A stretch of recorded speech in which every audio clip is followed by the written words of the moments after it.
Bismillah. Assalamualaikum warahmatullahi wabarakatuh. Hamdan katsiran tayyiban mubarakan fi kama yuhibbu rabbuna wa yarda. Asyhadu an la ilaha illallah wahdahu la syarika lah. Wa ashhadu anna Muhammadan abduhu wa rasuluh sallallahu alaihi wa ala alihi wa sahbihi ajma'in wa man tabi'ahum bi ihsanin ila yaumiddin. Wa qala tabaraka wa ta'ala wa'bud rabbaka hatta ya'tiyakal yaqin. Al-ayah amma ba'd. Hadirin wa hadirat, para bapak, para ibu, saudara-saudari sekalian yang semoga senantiasa dirahmati dan diberkahi oleh Allah Subhanahu wa taala. Alhamdulillah, kita masih diberi kesempatan oleh Allah Subhanahu wa taala dan masih di atas Islam dan iman. Dan juga pada kesempatan subuh di hari ini kita dimudahkan dan diberi taufik oleh Allah Subhanahu wa taala untuk dapat hadir di masjid dan di majlis ilmu ini dalam rangka melaksanakan terutama sholat subuh berjamaah dan juga thalabul ilmi. Semoga dua hal tersebut yang sudah dan sedang kita jalankan ini menjadi sebab Allah Subhanahu wa taala merahmati kita, dan dengan rahmat itu kita di akhirat dimasukkan oleh Allah ke dalam surganya. Dan juga saya sedikit menasihati diri saya sendiri yang banyak lalai, dan juga hadirin hadirat sekalian, mari kita berjuang, bersemangat, sabar, menetapi Islam, menetapi iman, menetapi ibadah kepada Allah Subhanahu wa ta'ala. Jangan sampai berhenti, jangan sampai kendor, karena kalau berhenti kendor berarti kita berhenti berjuang untuk meraih surganya Allah Subhanahu wa ta'ala. Dan kalau di akhirat kita tidak mendapatkan surga Allah Subhanahu wa ta'ala, pasti dapatnya yang satu lagi, yaitu mendapatkan neraka Allah. Na'udzubillah min dzalik. Hadirin wa hadirat yang dimuliakan oleh Allah Subhanahu wa taala, kita kaji kembali kitab Riyadhus Shalihin, masih membahas bab fadlil hubbi fillah, yaitu mencintai sesama saudara mukmin di jalan Allah dan karena Allah. Hadis selanjutnya, wa anhu, maksudnya wa an Abi Hurairah radhiyallahu anhu, qala, beliau berkata, qala Rasulullah sallallahu alaihi wasallam, bersabda Rasulullah sallallahu alaihi wasallam, inna Allah ta'ala yaqulu yaumal qiyamah, sesungguhnya Allah ta'ala berfirman di hari kiamat. Berarti ini hadis qudsi, ya. Karena Nabi SAW menyampaikan firman Allah Subhanahu wa ta'ala selain apa yang ada di dalam Al-Quran. Allah Subhanahu wa ta'ala berfirman, Ainal mutahabbuna bijalali, mana hamba-hambaku yang mereka saling mencintai karena keagunganku, karena keagunganku. Nah, ini sesuai dengan babnya. Saling mencintai sesama saudara mukmin di jalan Allah karena Allah. Al-yawma, pada hari ini, udhilluhum fi dhilli yawma la dhilla illa dhilli, Aku akan menaungi mereka di bawah naunganku. Di bawah naunganku. Pada hari yang tidak ada naungan kecuali naunganku. Ini lebih tepatnya adalah terjadi di mauqif al-qiyamah, artinya di mahsyar.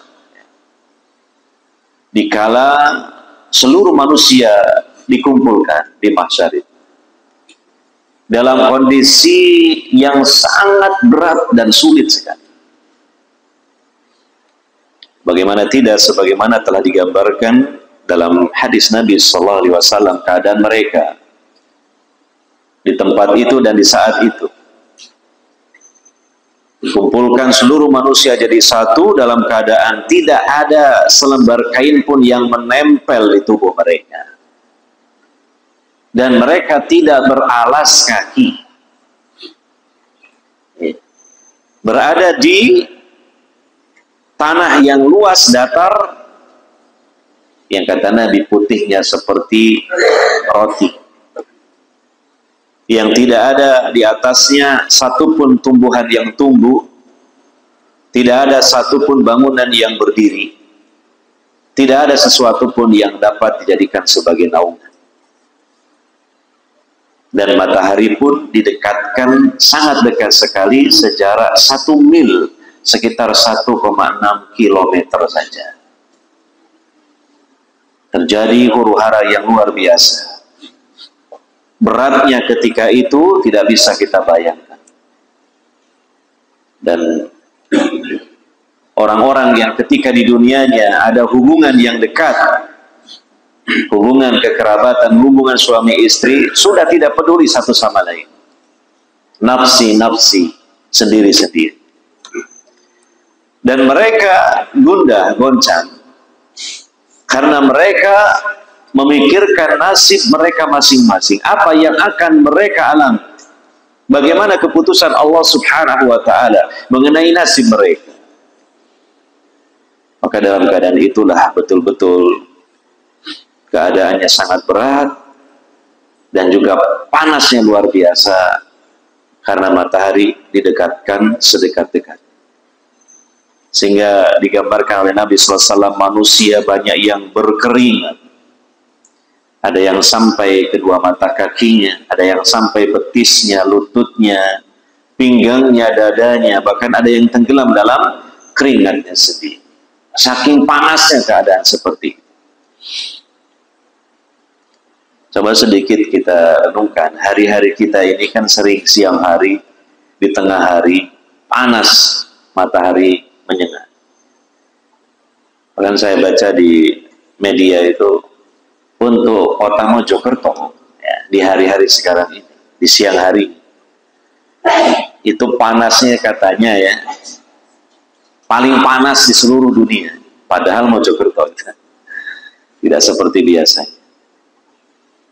Ya. Nah itu dapat kita rasakan dan sejenak kita merenung. Baru di dunia. Mungkin di saat kita sedang berkendara sepeda motor ya, di jalan raya, kemudian kita berhenti di lampu stopan karena warnanya merah. Hanya beberapa menit saja, hampir kita nggak kuat menahan panasnya matahari. Maka kita bayangkan bagaimana keadaan kita di mahsyar. Dan semua kita pasti akan hadir di mahsyar itu dalam rangka untuk diadili oleh Allah Subhanahu wa Ta'ala. Sudah suasananya panas, berat, dalam rangka mau diadili. Bukan untuk menonton ataupun menghadiri apa-apa, yang diadili oleh Allah Subhanahu. Ya. Maka hendaknya kita melakukan upaya persiapan supaya mendapatkan keringanan dari Allah Subhanahu wa Ta'ala, supaya mendapatkan rahmat Allah Subhanahu wa Ta'ala di tempat dan di saat itu. Di antaranya disebutkan dalam hadis sebelumnya ada 7 golongan manusia yang mendapatkan naungan Allah di saat tidak ada naungan kecuali naungannya. Dan di hadis yang barusan saya baca diulang kembali hanya 1 disebutkan. Ya, dari orang-orang yang mendapatkan naungan pada hari kiamat, yaitu orang-orang hamba-hamba Allah yang mukmin, yang antar mereka saling mencintai fillahi walillahi, di jalan Allah dan karena Allah. Ya. Maka akan mendapatkan naungan Allah Subhanahu wa taala.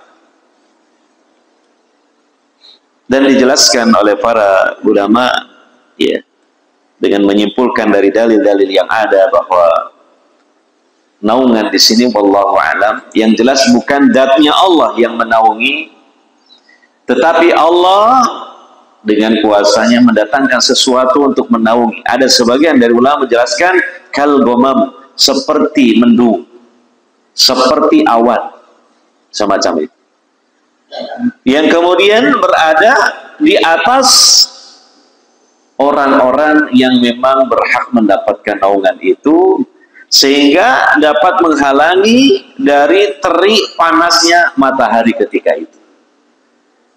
Jadi orang-orang yang mendapatkan naungan ini tidak merasakan panasnya matahari ketika itu. Ya, merasa nyaman keadaannya mereka. Di saat orang-orang yang lain yang tidak mendapatkan naungan betul-betul merasa berat dan panas luar biasa. Nah, maka ini kita hendaknya upayakan, mumpung kesempatan masih ada, dan kesempatannya hanya sekali, dari 7 golongan manusia yang dapat naungan Allah itu, minimal 1 lah kita punya sebagai andalan di hari mahsyar. Di antaranya ini, dalam bab yang kita bahas, apabila kita ada hubungan persahabatan mungkin, ya, dengan sesama muslim mukmin, maka mungkin sebagian, yalah kalau tidak semuanya, kita bangun di atas cinta karena Allah.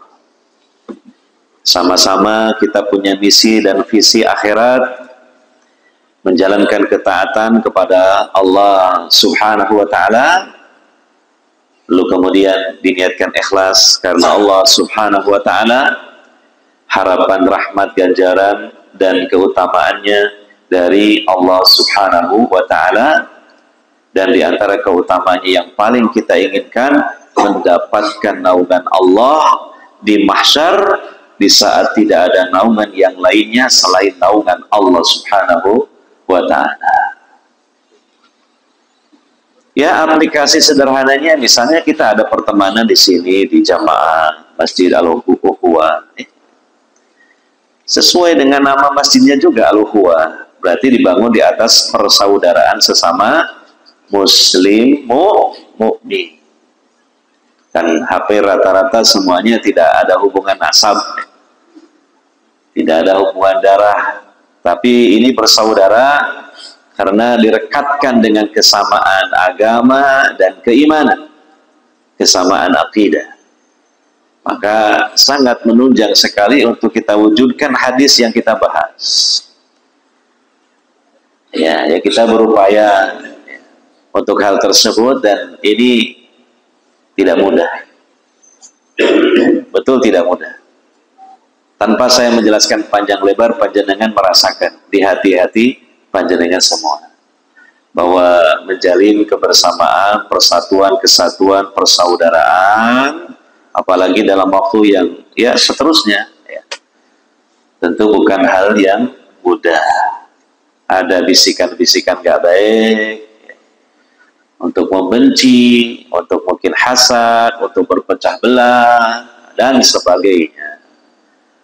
Ketahuilah itu memang upaya-upaya syaitan yang tidak ridho apabila hamba-hamba Allah, khususnya Bani Adam, ini bersatu, bersaudara di atas Islam, iman, dan ketaatan kepada Allah Subhanahu wa ta'ala.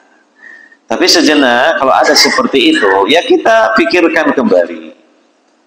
Dan kita perangi hal-hal seperti itu untuk kita wujudkan persaudaraan di atas Islam, iman, dan ketaatan kepada Allah Subhanahu wa Ta'ala dalam rangka ibadah kepada Allah, menjalankan perintah Allah dalam Al-Quran, dan juga untuk meraih keutamaan yang besar dari Allah Subhanahu wa Ta'ala, sehingga dengan harapan keinginan yang agung tersebut semoga hal-hal yang tadi bisa terkikis hingga habis dan kembali normal dalam keadaan kita bersaudara sesama muslimin, mukminin, hamba-hamba Allah yang senantiasa beribadah kepada Allah Subhanahu wa Ta'ala. Kita lanjutkan lagi hadis berikutnya. Wa anhu, maksudnya wa an Abi Hurairah radhiyallahu anhu, qala, beliau mengatakan, qala Rasulullah sallallahu alaihi wasallam, bersabda Rasulullah sallallahu alaihi wasallam, wallazi nafsi biyadihi, demi zat yang jiwaku berada di tangannya.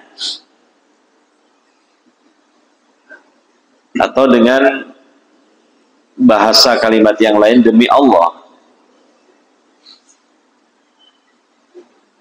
Itu sama dengan itu. Tapi terkadang Nabi SAW mengungkapkan dengan kalimat seperti itu.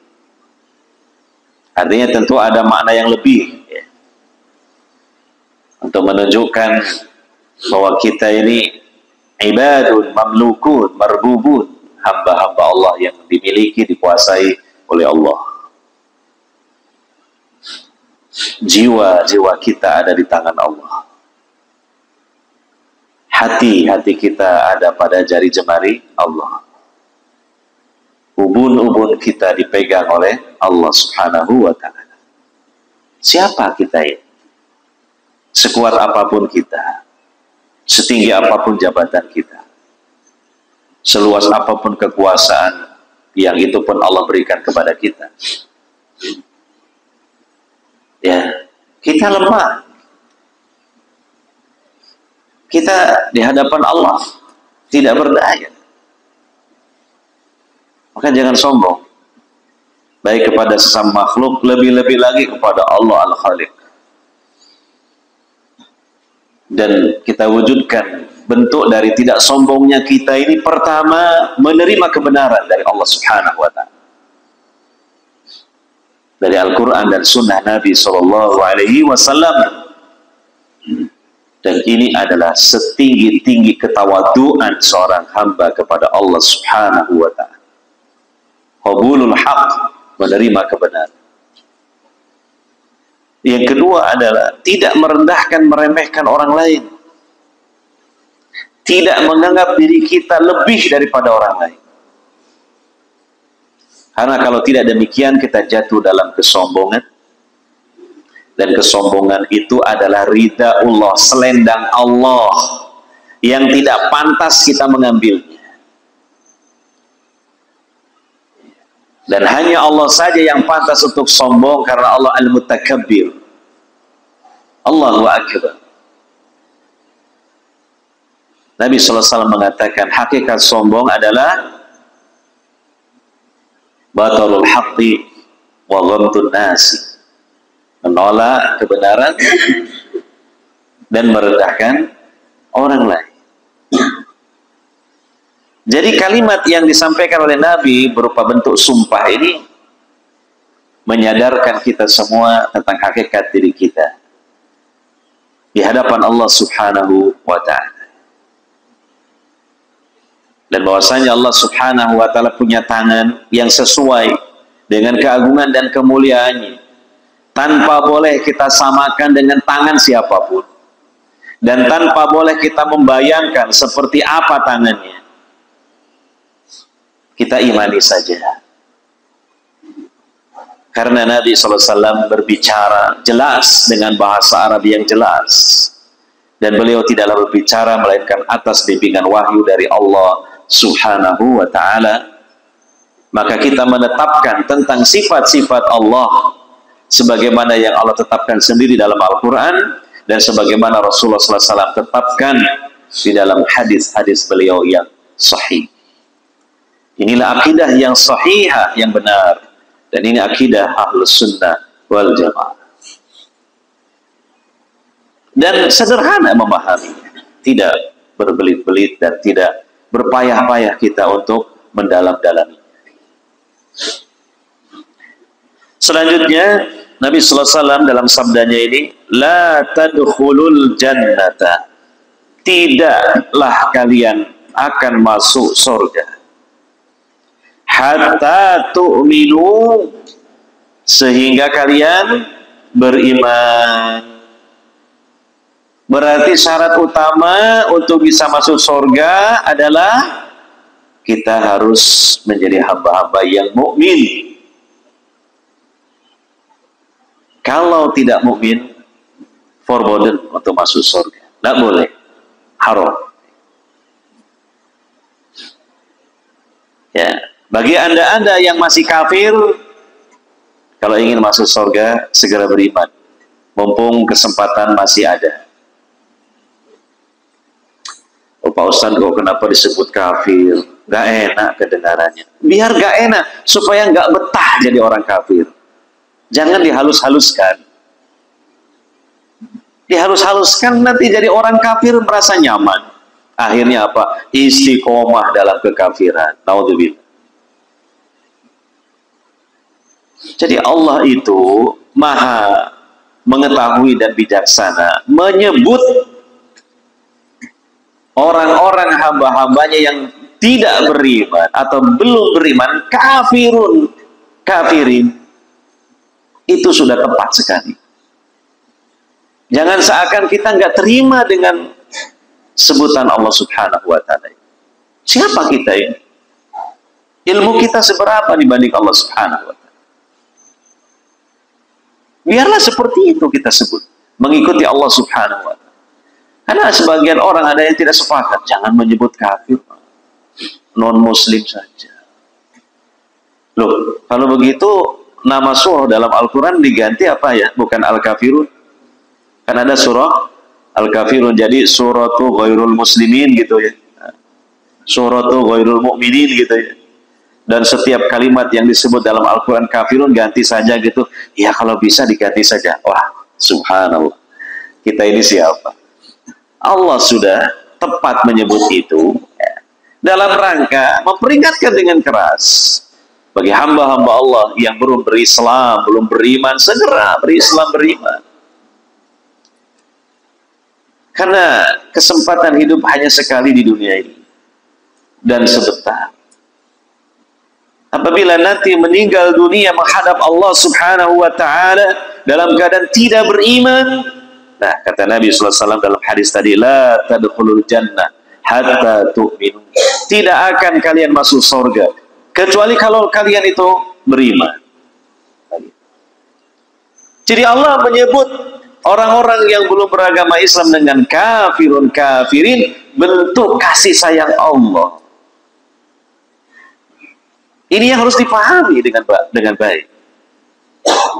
Bukan kalimat ini kalimat ekstrim. Bukan kalimat ini kalimat sentimen, tidak.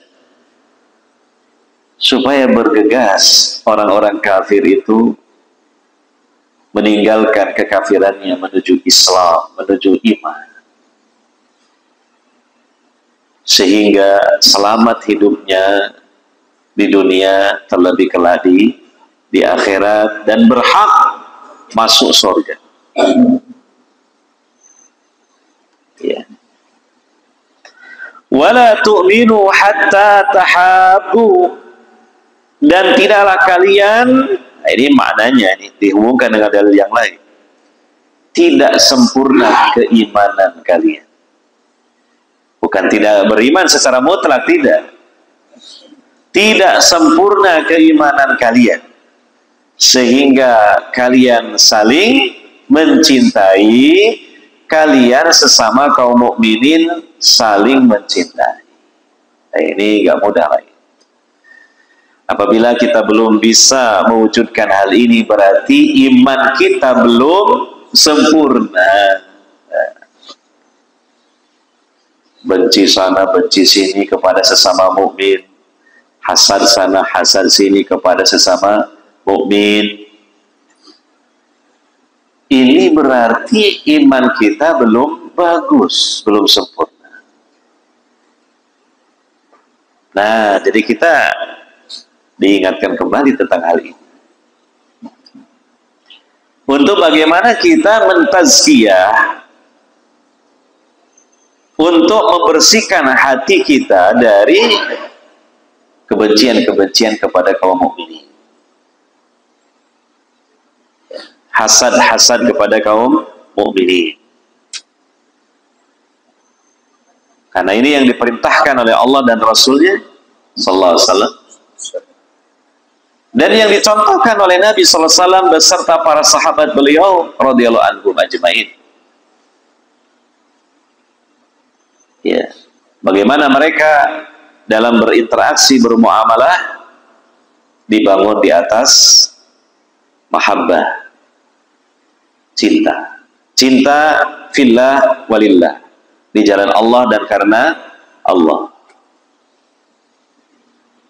Nah, kalau kita misalnya ada kebencian, apalagi nggak jelas sebabnya kepada sama mukmin, ingat-ingat dalam hadis Nabi Sallallahu Alaihi Wasallam bahwasanya kalau kita hamba-hamba Allah yang mukmin sementara belum saling mencintai karena Allah, itu menunjukkan imannya belum bagus, belum sempurna.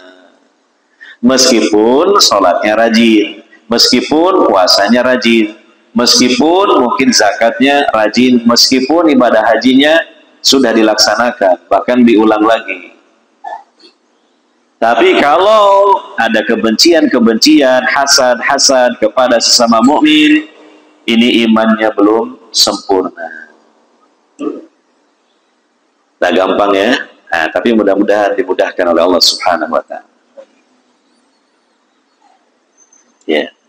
Ya, ketika ada sebab-sebab pun yang kita harus membenci, coba kita timbang-timbang. Ini tidak boleh kita lakukan. Hendaknya kita mudah untuk memberikan maaf pada sesama kaum mukminin. Hendaknya kita berlapang dada. Hendaknya kita memiliki sifat taghaful, mudah lupa keburukan orang lain kepada kita, sebagaimana kita melupakan kebaikan kita kepada mereka. Jangan dibalik. Ya. Kalau keburukan orang lain ke kita, ingat-ingat terus. Demikian kebaikan kita ke orang lain, ingat-ingat terus. Hanya diungkit-ungkit. Gitu. Nah, ini adalah sifat yang tercela. Ya. Jadi kita pikirkan kembali kalau ada kebencian. Kenapa diterus-teruskan? Apa gunanya? Kita sudah bertentangan dengan ayat Allah dan sunnah Rasulullah Sallallahu Alaihi Wasallam, dan menunjukkan iman kita kurang baik. Ya, segera dinormalkan kembali, dizerokan kembali kondisi hati kita. Udah dimaafkanlah. Kalau kita memaafkan kesalahan orang lain, maka kita pun akan dimaafkan kesalahan kita oleh Allah Subhanahu wa Ta'ala. Ya. Dan ini tidak mudah, sekali lagi. Rata-rata ibadah hati itu berat. Ini termasuk ibadah hati. Ya. Dan orang-orang pilihan Allah sebutkan dalam Al-Quran, walladzina ja'u min ba'dihim yaquluna rabbana ighfir lana wa li ikhwanina alladzina sabaquna bil iman wa la taj'al fi qulubina ghillan lil ladzina amanu rabbana innaka ra'ufur rahim. Dan orang-orang yang datang setelah mereka, yaitu generasi setelah muhajirin dan ansor, yang mengikuti jejak muhajirin dan ansor dari kalangan orang-orang yang beriman, mereka senantiasa berdoa kepada Allah, wahai Rabb kami, ampunilah dosa-dosa kami dan dosa-dosa saudara-saudara kami yang telah mendahului kami di atas keimanan. Tidak ada benci kepada orang mukmin, baik yang dulu leluhur kita maupun yang sezaman dengan kita.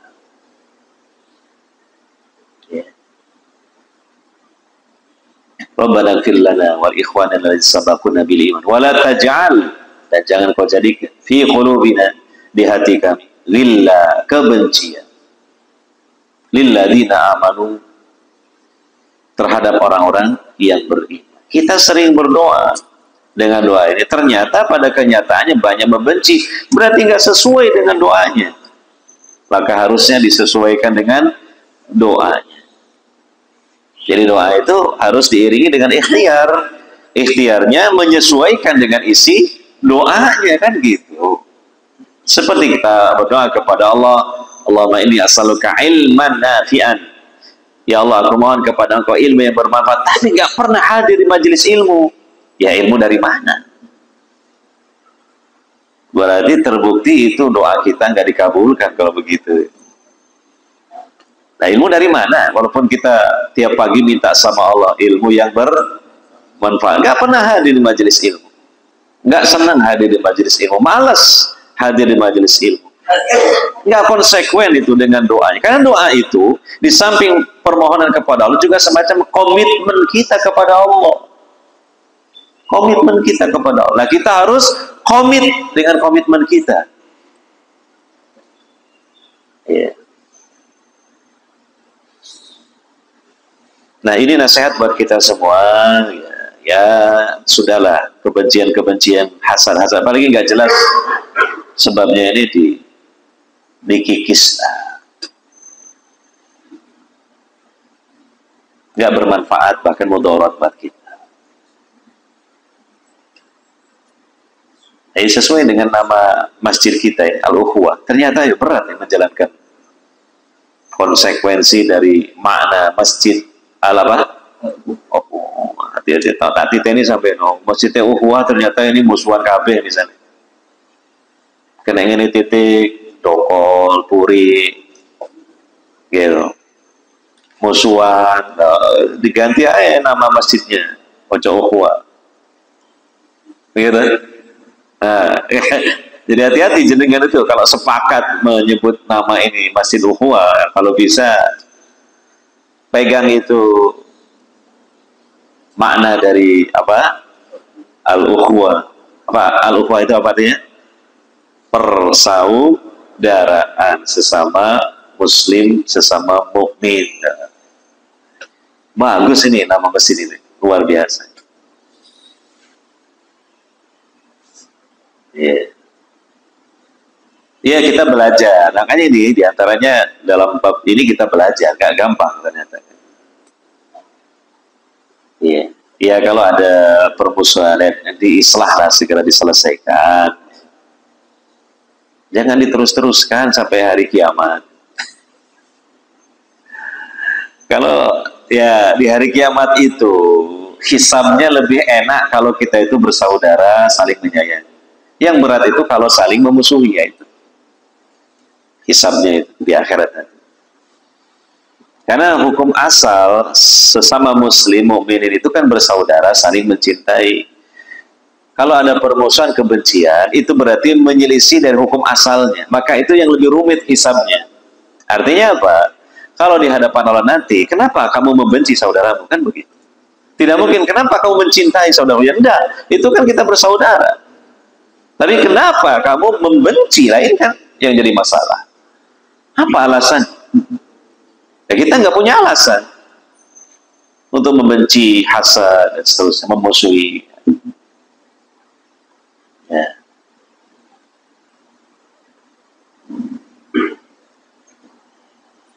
Nah, jadi ingat-ingat ini, hal ini ya, ketika ya mungkinlah, sangat mungkin, namanya juga orang banyak. Ada perbedaan pandangan, pendapat, ada ngomong yang memang kurang pas, sehingga orang tersinggung. Maka kalau bisa, jangan dilanggengkan, tapi dikikis hal seperti itu. Kita ingat ilmu yang mungkin nanti sudah kita pelajari. Dan kita mohon kepada Allah Subhanahu wa Ta'ala supaya Allah memberikan kelembutan hati dan kelapangan jiwa kita. Karena Kita semua adalah para pencipta surga Allah Subhanahu wa Ta'ala. Bahwasanya penduduk surga itu mereka saling mencintai, tidak ada satupun kebencian. Maka mari di dunia ini kita persiapkan diri kita supaya pantas masuk surga. Ya, sudah diterangkan dalam Al-Quran dan hadis kriteria para penghuni surga. Artinya apa? Di dunia ini kita persiapkan diri kita. Nah, jangan sampai kita ini pengen masuk surga, pengen jadi penghuni surga, tapi karakter para penghuni neraka yang kita terapkan ini nggak cocok seperti itu. Keras ya perkataan saya. Tapi naik ngantuk ya boten keras. boten kepireng. Makanya saya itu kalau ngajar ngaji selalu saya katakan, saya suka murid-murid saya itu tidur. Ya, tapi bisa mendengarkan dengan baik dan paham. Daripada nggak tidur, pikirannya ngelayap kemana-mana. Nggak konsen. Makanya, monggo jenengan tidur semua. Malah saya enak, tenang gitu kan. Tapi syaratnya apa? Bisa mendengarkan dengan baik dan paham. Itu aja syaratnya. Bahkan silakan dari rumah bawa bantal, silakan masing-masing tidur. Tidak masalah. Cuma catatannya apa? Bisa mendengar dengan baik dan apa? Paham dengan baik. Itu aja. Daripada melek ini tapi pikirannya kemana-mana, nggak konsen. Monggo gitu. Kan enak dong. Enak.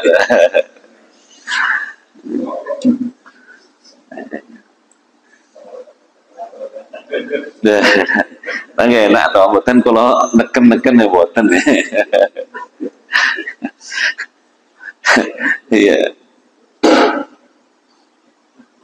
Mudah-mudahan sesuai dengan doa kita, ilmu yang dipelajari itu jadi ilman nafi'ah, ilmu yang bermanfaat, ilmu yang diamalkan kita menghasilkan pahala, rahmat, ridho Allah. Ya memang begini perjuangannya untuk masuk surga itu. Memangnya mudah, berliku-liku, beragam, macam-macam. Ya kita harus telaten. Ya. Apa kita masuk surga itu dengan lenggang kangkung begitu saja? Nggak mungkin. Wah, luar biasa. Makanya Nabi SAW mengatakan wa huffatil jannah bil makari. Surga itu dikelilingi oleh perkara-perkara yang dibenci oleh manusia, yang tidak sesuai dengan selera dan hawa nafsu kita. Pak, ada saudara saya datang minta maaf. Enaknya minta maaf. Gitu kan. Dulu apa nggak mikir tuh ngomong enaknya sendiri. Sekarang datang-datang minta maaf loh kan ya. Nah ini loh surga itu loh ya. Kan tidak mudah. Dikelilingi oleh al-makari, ya, sesuatu yang dibenci, tidak sesuai dengan hawa nafsu kita. Memberi maaf itu kan berat toh, lebih berat daripada minta maaf. Loh kan gitu kan. Nah, cuma kalau kita pikir-pikir, ingat-ingat, iya ya, ini peluang bagi saya nih untuk mendapatkan surga. Saya maafkan saja lah. Semoga Allah memberikan taufik kepada kita semua, karena pelaksanaan itu lebih berat daripada mengilmui sesuatu. Maka orang yang bisa mengamalkan ilmunya itulah yang mendapatkan taufik dari Allah Subhanahu wa Ta'ala, ya, mendapatkan hidayah taufik setelah mendapatkan hidayatul irsyad. Kalau hidayatul irsyad itu ilmunya, teorinya, prakteknya, nah itu hidayah taufik. Nah kita pengen dua-duanya kan, itu hidayah. Iya, makanya kita mohon sama Allah di setiap kita sholat, ihdinas siratal mustaqim, sampai selesai. Bahkan kalau pas sholat berjamaah kita serempak mengucapkan apa? Amin. Itu renungkan loh kalimat amin itu. Kita mohon sama Allah hidayatul irsyad dan hidayah taufik. Kita mohon kepada ilmu yang hak dan bisa menerima dan mengamalkan ilmu yang hak itu. Begitu sebenarnya. Tafsirnya itu seperti itu. Makanya panjenengan ngomong amin itu harapkan seperti itu. Dan mudah-mudahan berbarengan dengan aminnya para malaikat. Itu dikabulkan oleh Allah Subhanahu wa ta'ala. Makanya saya senang di sini kalau sholat jamaahnya, karena aminnya itu semangat gitu. Karena dikritik oleh para ulama bahwa imam membaca Al-Fatihah dengan lantang, tapi makmumnya aminnya gini, amin. Itu dikritik oleh para ulama itu. Lemes gitu, nggak seiring, nggak sesuai dengan suara lantangnya imamnya itu. Padahal sedang itu baca doa. Banyak kita saksikan kaum muslimin. Sampai kita malu sendiri karena kita aminnya paling kenceng, yang lainnya amin. Pelan begitu, sampai mulutnya hampir nggak kelihatan bergeraknya itu. Itu nggak boleh seperti itu. Alhamdulillah, di sini mungkin sudah ada ilmunya apa belum ya? Ya kalau belum ya menyusul ilmunya tadi, cocok itu. Memang aminnya itu semangat, ya kerasnya seiring dengan suara imam ini. Amin. Pokoknya yang kene itu baca amin siap-siap nafas sih. Soalnya nafasnya nggak siap no, itu aminnya nggak iso bareng sama yang lain. Karena di sini aminnya panjang. Kadang awal-awal mungkin nggak paham. Amin, tiba yang lainnya masih min gitu ya. Nah itu ya memang. Jadi tarik nafas dulu dalam-dalam kalau di sini ya. Karena aminnya panjang. Memang seperti itu, amin itu panjang begitu. Dan mimnya jangan ditasdid. Amin, jangan ditasdid, datar saja. Amin. Nah, sudah betul di sini. Karena itu bahasa Arab ya. Kalau berubah nanti dari aslinya ya berubah maknanya. Amin. Artinya istajib. Kabulkanlah ya Allah. Baik, kita lanjutkan lagi hadisnya. Awala adullukum ala syai' idza fa'altumuhu tahabbtum. Maukah aku tunjukkan kalian kepada sesuatu,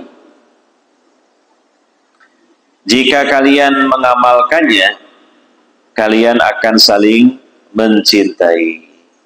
Kata Nabi, afsus salam bainakum, tebarkan salam di antara kalian. Ini pun waktunya dulu. Belum, dereng. Sebarkan, tebarkan salam di antara kalian. Maksudnya salam Islami, mengucapkan minimal assalamu alaikum. Nah, pas ketemu, pas berpisah dari majelis, nah, itu disunnahkan mengucapkan salam. Baik kepada orang yang sudah kita kenal ataupun yang belum kita kenal tapi ada indikasi dia muslim. Nggak kenal tapi indikasinya dia apa? Muslim. Tapi kadang-kadang ya susah, indikasinya agak sama juga sekarang ini. Tampilannya ya sama gitu. Ini fenomena yang ya kita sayangkan ya. Tampilan muslim, muslimah kadang sama yang kafir kok mirip gitu. Nah, harusnya beda gitu. Nah, kalau sama itu sulit kalau mau menerapkan ngucapin salam karena ada keraguan. Jangan-jangan orang kafir gitu ya. Kan begitu. Ya, ada indikasi lah dia muslim ya. Atau mungkin kita hukumi aglabiyah, namanya aglabiyah itu karena kita sedang berada di suatu kawasan yang memang mayoritasnya muslimin, ya sudah kita ucapin salam. Tapi pengamalan ini gak gampang ya. Memulai mengucapkan apa? Salam itu loh gak gampang loh ini. Butuh kepada ya kesungguhan. Kadang kita memilih yang lain kalimatnya. Monggo Pak. Nun sewu, dari dulu gak pernah naik, 1000 terus. Nun sewu, gak pernah mengalami kenaikan. Iya. Gitu. Selamat pagi Pak. Selamat siang. Selamat sore. Ini kalau orangnya buta bingung, ini pagi, siang, sore apa malam ya? Gitu ya. Tapi kalau assalamualaikum orang buta gampang. Karena apa? Assalamualaikum itu tidak mengenal waktu, kapan saja, jam berapa saja, tetap assalamu. Nah, yang beda dengan selamat pagi, jangan pagi, paling pagi-pagi. Ternyata malam, gitu. Selamat pagi Pak, diguyu sama orang. Selamat pagi, kalau malam, kayak gitu. Makanya teguran atau sapaan terbaik itu salam Islami, karena bukan sekedar teguran, bukan sekedar sapaan, itu doa.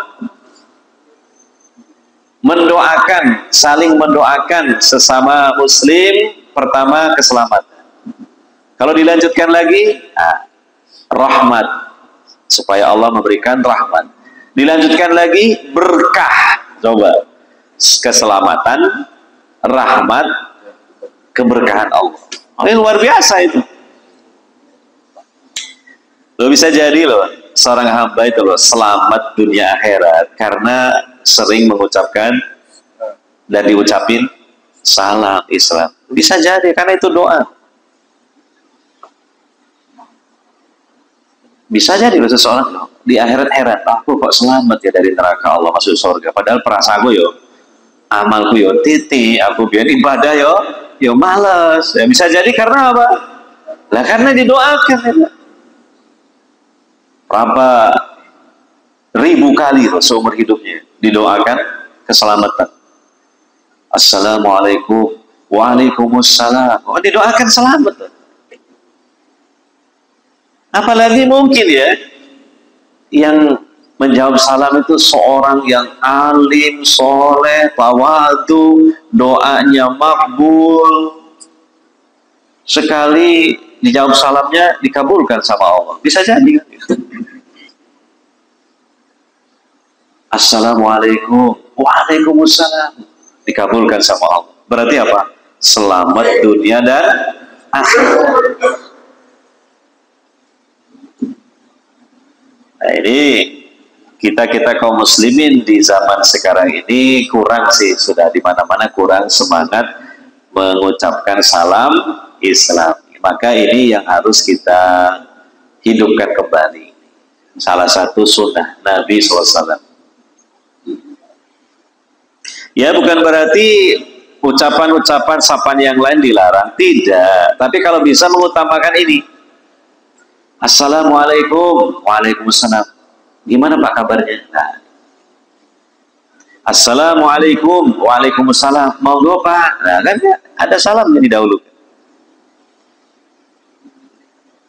Sampai-sampai sahabat Ibnu Umar radhiyallahu anhu sering ke pasar bukan untuk belanja. Ya, ke pasar bukan untuk belanja. Ke pasar bukan untuk berjualan. Ke pasar bukan untuk mengetahui harga-harga barang-barang di pasar. Bukan. Karena apa? Ingin banyak-banyak mengucapkan salam dan diucapin salam. Bayangkan itu. Loh, kenapa kok ke pasar? Ya, di zaman itu banyaknya orang berkumpul itu di mana? Ya, di pasar. Nah, ini sahabatnya ini heran. Wahai Ibnu Umar, saya heran memperhatikan engkau kok sering ke pasar. Untuk apa? Kata Ibnu Umar, untuk mengucapkan salam dan diucapin. Kadang belanja enggak belanja itu. Loh ya, kayak gitu, luar biasa. Cari muslimin supaya bisa mengucapkan dan diucapin salam. Ya. Alhamdulillah di sini perlu dipertahankan kebiasaan jamaah al-ukhuwah ya. Semangat mengucapkan salam Islam. Itu salah satu sebab supaya Allah menumbuhkan dalam hati-hati kita saling mencintai. Ya kan? Nah, kalau sudah saling mencintai, menjadi sempurnalah iman kita. Nah, kan gitu. Kalau dirunut-runut kan begitu. Dengan sebab semangat mengucapkan dan menjawab salam, tumbuhlah rasa cinta. Dari rasa cinta itulah maka memperbagus, menyempurnakan keimanan. Nah, iman itu sebab masuk surga. Bahkan kalau imannya sempurna, imannya sangat bagus, masuk surganya nggak mampir dulu ke neraka, langsung masuk surga. Nah, kan gitu.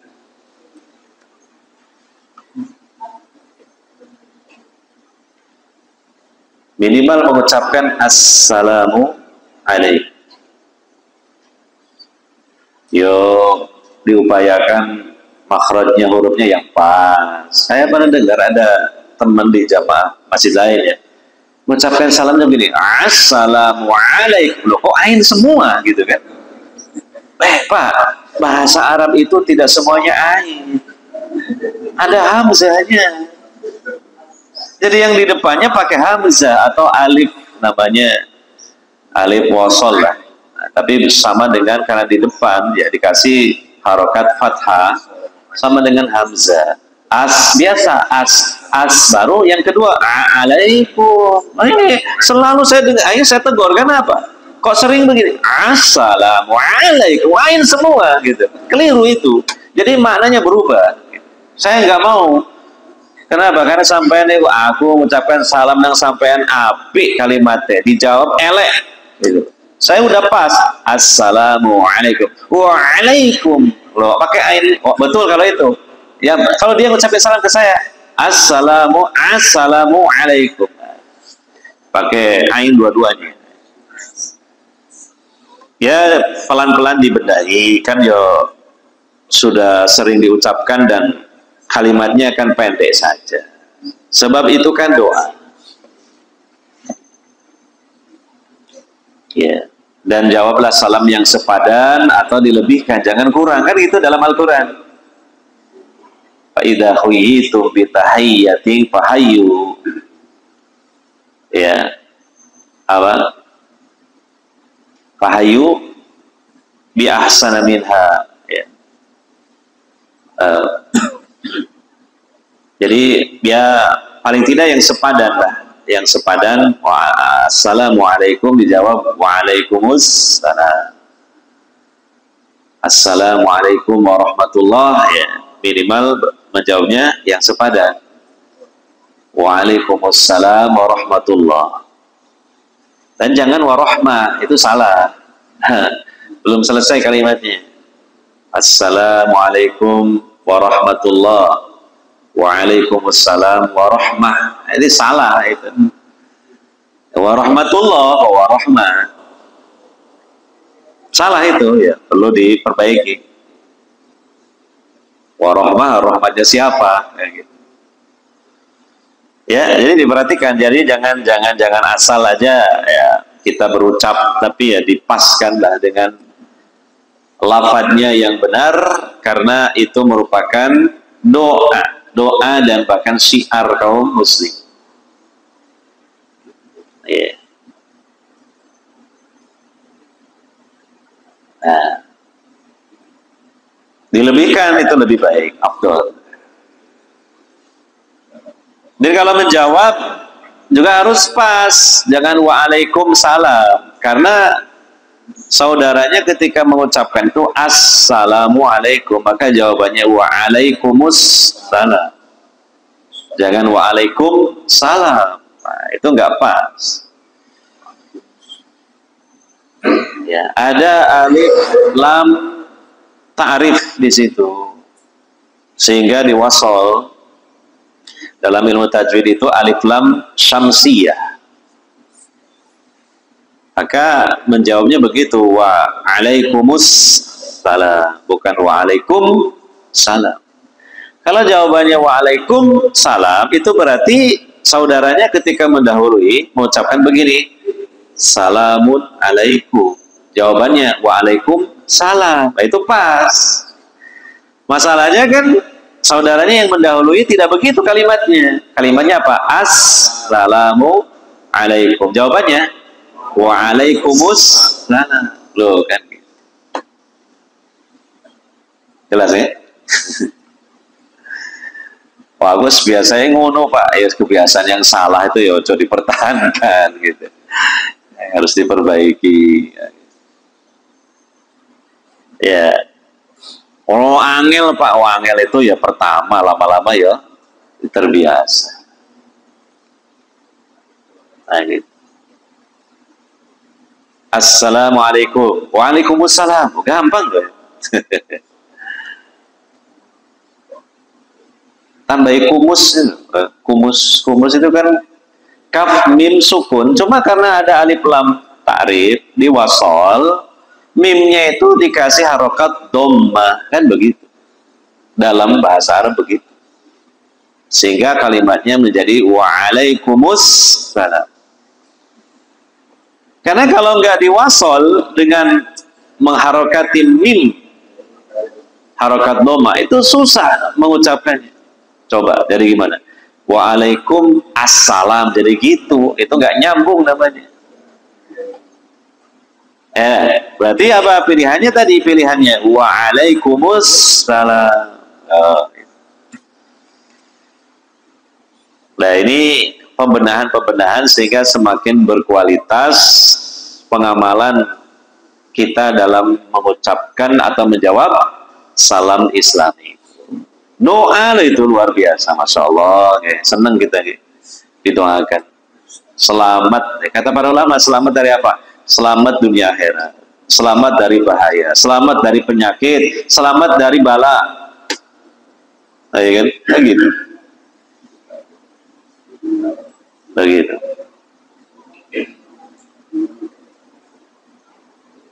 Absus salam bainakum. Sudah tulu ya? Belum? Biasanya ada alarm, nggak dipasang alarmnya.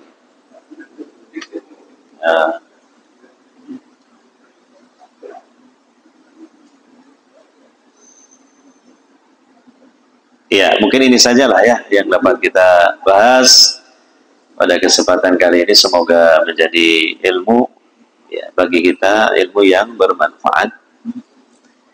Dan Allah Subhanahu wa Ta'ala memberikan ganjaran yang besar bagi kita, terutama yang hadir di majelis ilmu ini ya. Karena hadir di majelis ilmu itu sebab kita dimudahkan oleh Allah Ta'ala masuk ke dalam surga ya. Jadi kita harapkan kepada Allah Subhanahu wa Ta'ala seperti itu. Ada pertanyaan enggak? Barangkali ada pertanyaan.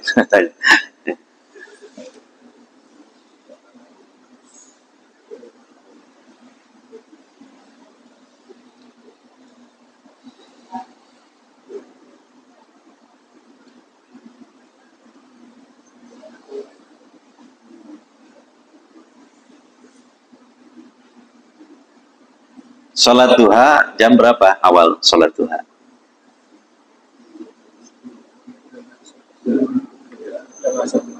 Sudah waktunya sholat duha. Soalnya waktu sekarang kan maju ya.